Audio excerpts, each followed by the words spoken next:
Hello guys, welcome back to my channel. तो आप सभी के क्वेश्चन थे कि भाई सीईटी का सिलेबस है वो मैडम आपने बता दिया है, और सीईटी में आने वाले कुछ ऐसे क्वेश्चंस हैं जिनके बारे में भी आपको जानना बहुत ज़रूरी है। हो सकता है कि इनके आंसर आपको पता हो और नहीं भी पता हो, लेकिन लगता है ऐसे ही है कि जैसे हमें इस क्वेश्चन का आंसर आता है। तो चलिए, आपके कितने आंसर सही होते हैं क्लास के बाद कमेंट करके ज़रूर बताइएगा। तो अब देखते हैं क्लास। तो सबसे पहला क्वेश्चन जो है हमारा वो है कि सबसे बड़ी आंख किस स्तनधारी प्राणी की होती है। ऑप्शन ए है व्हेल, ऑप्शन बी है हिरण, ऑप्शन सी है हाथी और ऑप्शन डी है शार्क। तो इसमें हम बात करें, सबसे बड़ी आंखें जो है वो होती हैं हिरण की। तो ऑप्शन बी इसमें जो है हमारा एकदम राइट हो जाएगा। ऑप्शन बी जो है राइट हो जाएगा, हिरण की सबसे बड़ी आंखें होती हैं। सेकंड क्वेश्चन देखें तो आज CO2 गैस के उत्सर्जन में सर्वाधिक योगदान देने वाला देश, सबसे सर्वाधिक योगदान कौन से देश दे रहा है। तो ऑप्शन ए जो है वो है चीन, ऑप्शन बी की बात करें तो है भारत, ऑप्शन सी है यूएई और ऑप्शन डी की बात करें यूनाइटेड स्टेट अमेरिका। तो आप बताइए, आपको पता है कि इसका आंसर कौन सा हो सकता है। तो इसका जो आंसर है वो है United state America. Option D जो है इसका एकदम राइट हो जाएगा।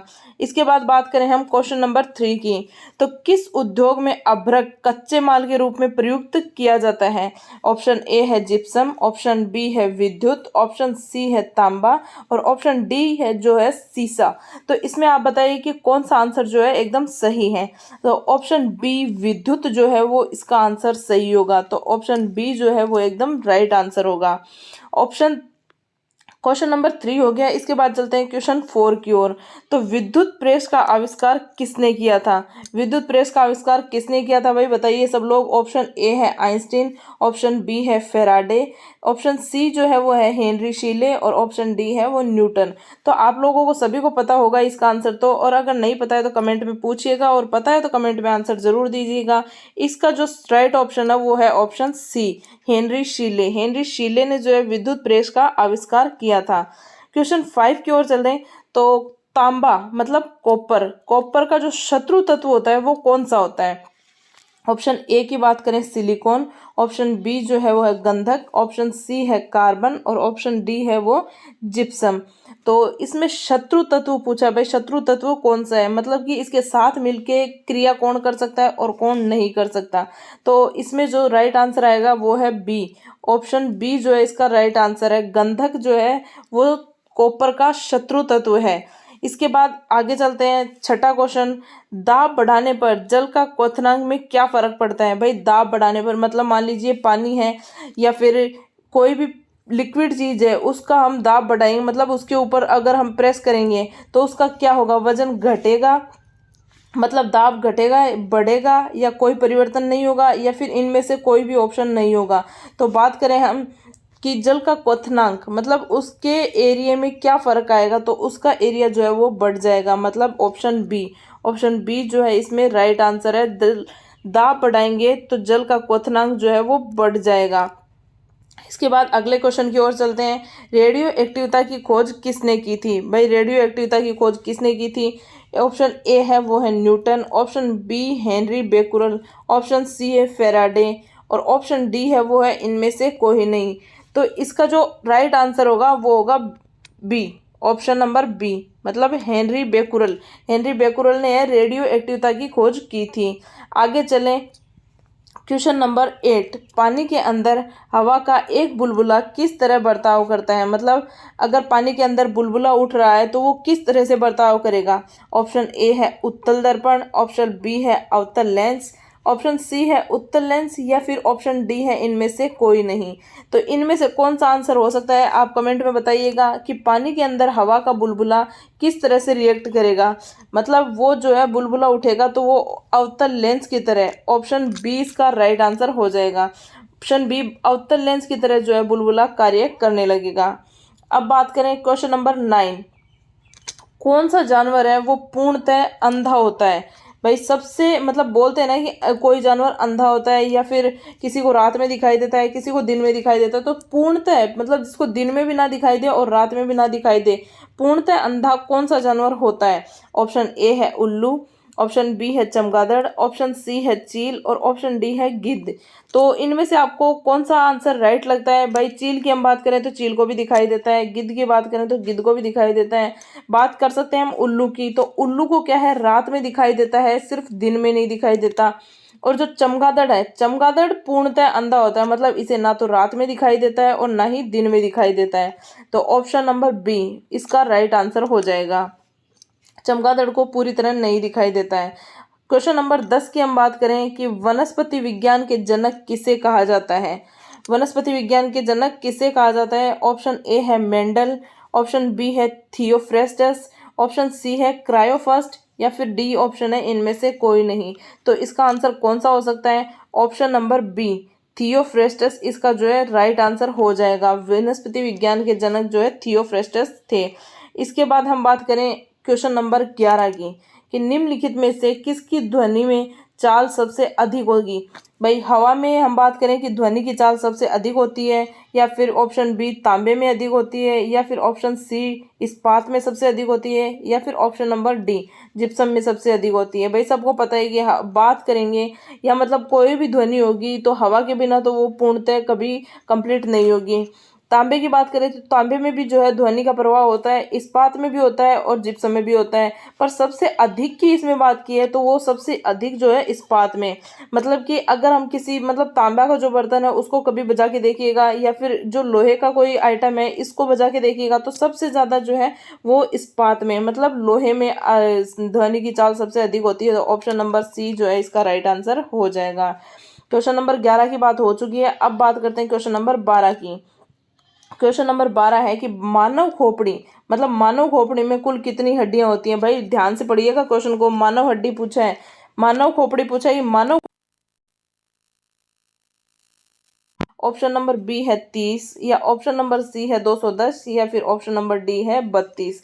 तो हम बात करें कि मानव खोपड़ी की पूछा है, भाई सब सिर्फ और सिर्फ मानव खोपड़ी की पूछा है, ना कि पूरी बॉडी की पूछा है। अगर पूरी बॉडी की पूछते तो हम 206 कह सकते थे, लेकिन सिर्फ खोपड़ी की पूछा है तो ऑप्शन नंबर बी जो है इसमें एकदम राइट आंसर हो जाएगा। ऑप्शन बी जो है मानव खोपड़ी में हड्डियां होती हैं। तो अब हम बात करें क्वेश्चन नंबर 13 की। तो दाब का जो मात्रक है वो क्या होता है? दाब के मात्रक की पूछा है इसमें कि क्या होता है। ऑप्शन नंबर ए है वो है किलोग्राम प्रति वर्ग, ऑप्शन नंबर बी जो है वो है ओम, ऑप्शन सी है वो पास्कल और ऑप्शन डी है न्यूटन प्रति वर्ग। तो दाब का मात्रक पूछा है, दाब का मात्रक क्या होगा? तो दाब का जो मात्रक है वो है option number C Pascal. Pascal जो है इसका राइट आंसर हो जाएगा।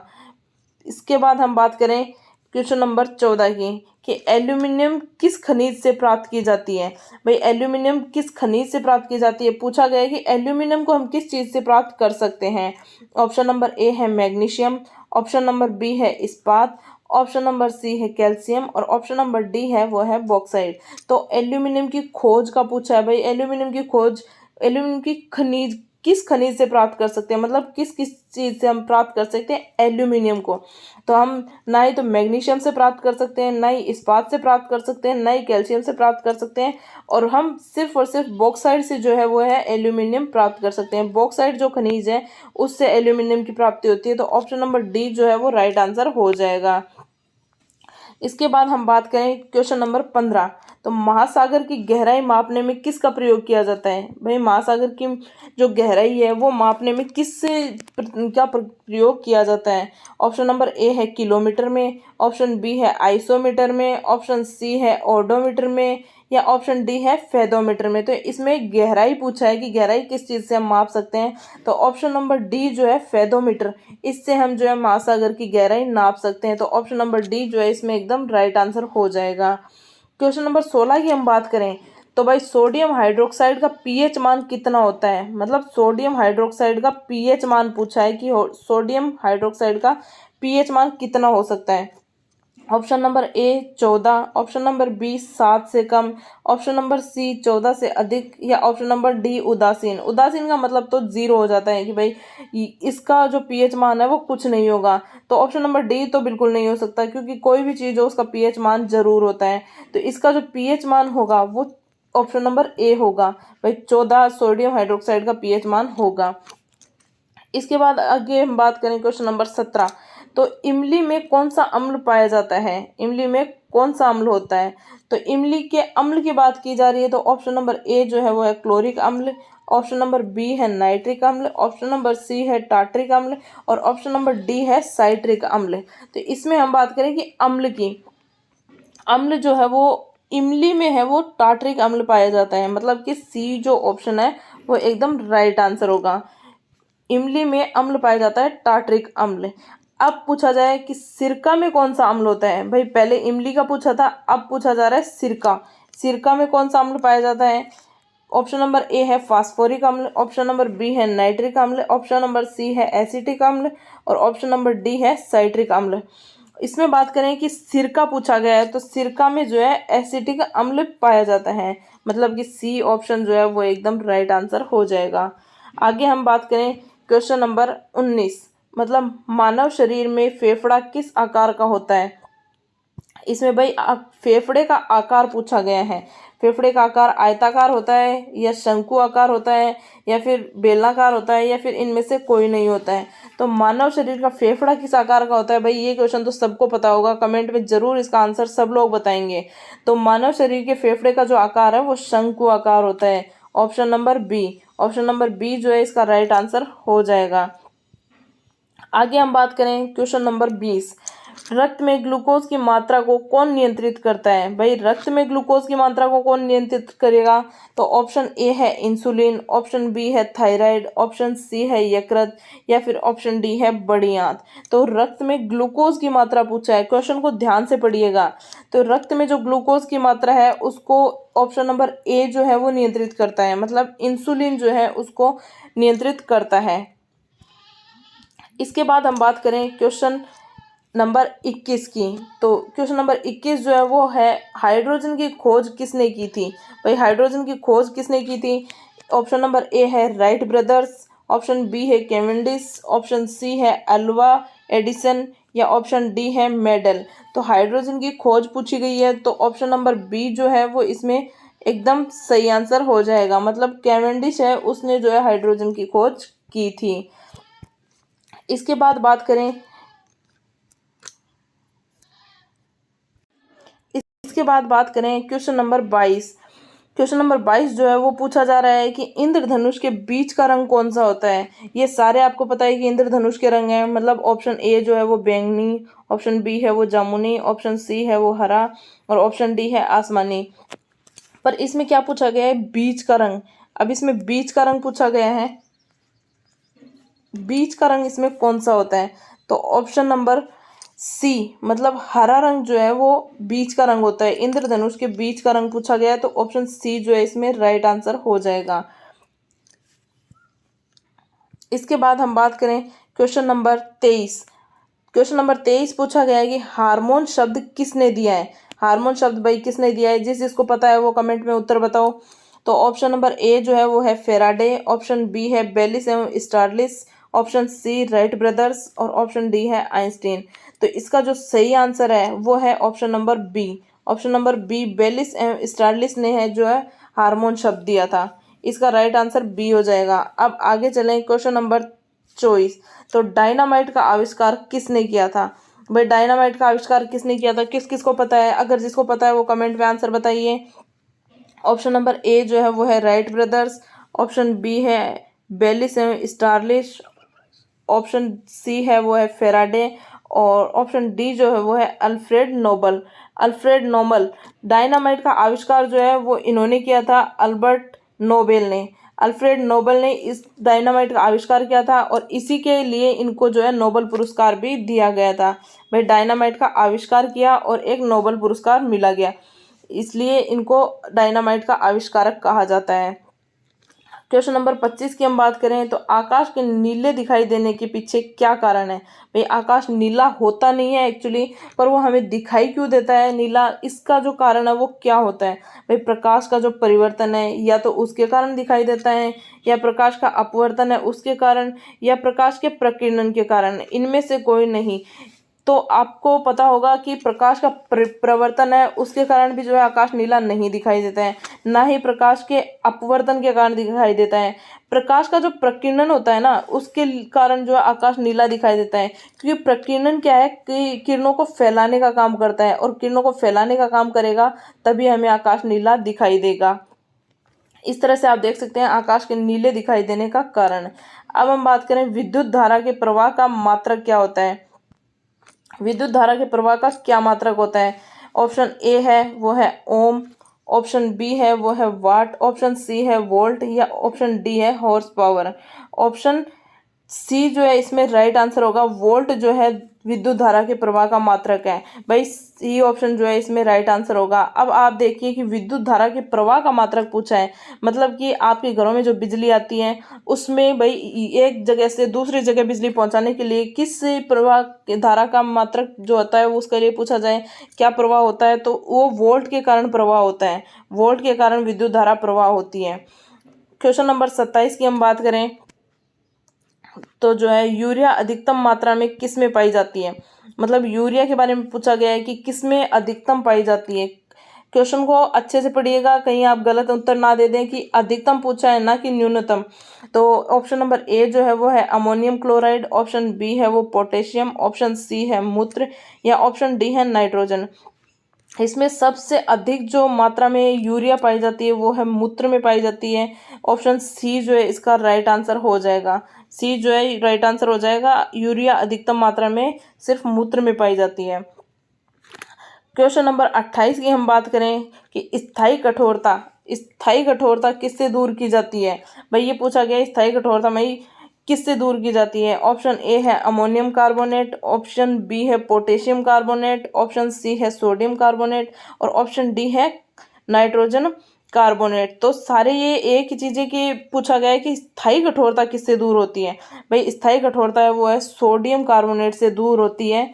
आप अपने घर में भी इस चीज़ को यूज़ करते हैं, कपड़े धोते हैं तो उसके लिए जो डिटर्जेंट यूज़ करते हैं उसमें भी सोडियम पाया जाता है। भाई आपके कपड़ों पे जमी गंदगी होती है वो स्थायी कठोरता होती है, तो उसको दूर करने के लिए आप लोग डिटर्जेंट का यूज़ करते हैं, और डिटर्जेंट में सोडियम कार्बोनेट पाया जाता है, इसलिए इस क्वेश्चन का आंसर भी जो है सोडियम कार्बोनेट हो जाएगा। क्वेश्चन नंबर 29 की हम बात करें तो किस विटामिन से घाव जल्दी भर जाते हैं। भाई घाव जल्दी भरने का कौन सा विटामिन आता है जिससे कि घाव जल्दी भर जाते हैं। मान लीजिए किसी को चोट लग गई है और उसको विटामिन की दवाई दी जाती है, या फिर कोई भी तरीके का विटामिन मतलब घरेलू भी दिया जाए कि किस चीज़ में सबसे ज़्यादा विटामिन होता है और घाव जल्दी भर जाएं। ऑप्शन ए है विटामिन ए, ऑप्शन बी है विटामिन ई, ऑप्शन सी है विटामिन सी, और ऑप्शन डी है विटामिन डी। तो इनमें से सही आंसर क्या हो जाएगा जिससे घाव जल्दी भर जाएं, तो ऑप्शन नंबर सी जो है विटामिन सी, ऑप्शन सी जो है विटामिन सी, इससे जो है घाव जल्दी भर जाते हैं। अब बात करें विटामिन सी किस किस चीज़ में पाया जाता है। सबसे मेन जो एक प्रोटीन या विटामिन का स्रोत है वो है अंडा। अंडे में जो है विटामिन सी प्रचुर मात्रा में पाया जाता है, या फिर आप देख सकते हो मछली में भी जो है आपको विटामिन सबसे ज़्यादा मिलेगा। अब बात करें हम क्वेश्चन नंबर 30 की, तो कौन सा कीट भक्षी पौधा है। भाई कीट भक्षी मतलब कीट को कौन सा पौधा ऐसा है जो खा जाता है।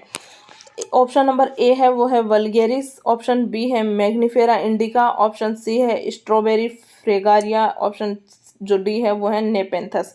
मतलब कीट भक्षी पौधा पूछा है, ऐसा कौन सा पौधा है जो कीट को खा जाता है। ऑप्शन डी जो है इसमें राइट आंसर हो जाएगा, नेपेंथेस जो है इसका राइट आंसर है। ऐसा पौधा जो कीट को खा जाता है तो वो है नेपेंथस। नेपेंथस जो है हर एक छोटे कीट को खा जाता है। ऑप्शन डी जो है इसका राइट आंसर हो जाएगा। तो आज की क्लास आपको कैसे लगी और कितने क्वेश्चन जो है आपके सही हो रहे हैं कमेंट में ज़रूर बताइएगा। मिलते हैं एक ऐसी अमेजिंग सी जानकारी के साथ नई वीडियो में।